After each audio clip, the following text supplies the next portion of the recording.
Bea Alonzo spotted na kasama ang bagong boyfriend. Ito na pala ang bagong boyfriend ni Bea Alonzo na isang British man. Mukhang nahanap na ni Bea Alonzo ang bagong magpapatibok sa puso ng aktres.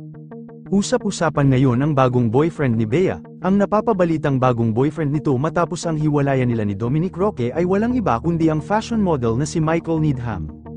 Sa isiniwalat na mga larawan ni OG Diaz sa kanyang showbiz updates. Ipinaliwanag dito na spotted na nakitang magkasama sa iisang airplane si Michael at Bea.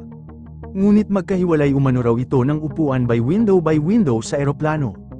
Hindi rin raw umano sabay itong bumaba ng airplane. Sino ba si Michael Needham na nalilink kay Bea Alonzo ngayon na bagong boyfriend umano raw nito? Si Michael ay isang British fashion model, hindi pa malinaw kung half Filipino ba ito or pure British man.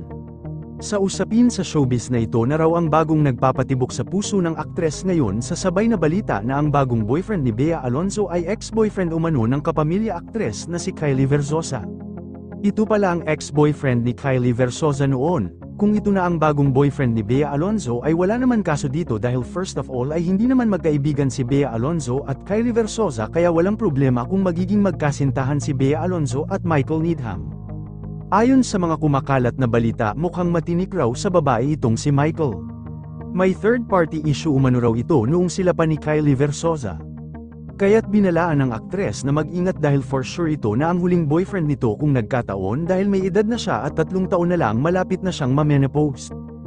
Dahil pagpamatak na ng 40 years old ay mahirap na makabuo ng sinapupunan sa loob ng kanyang tiyan.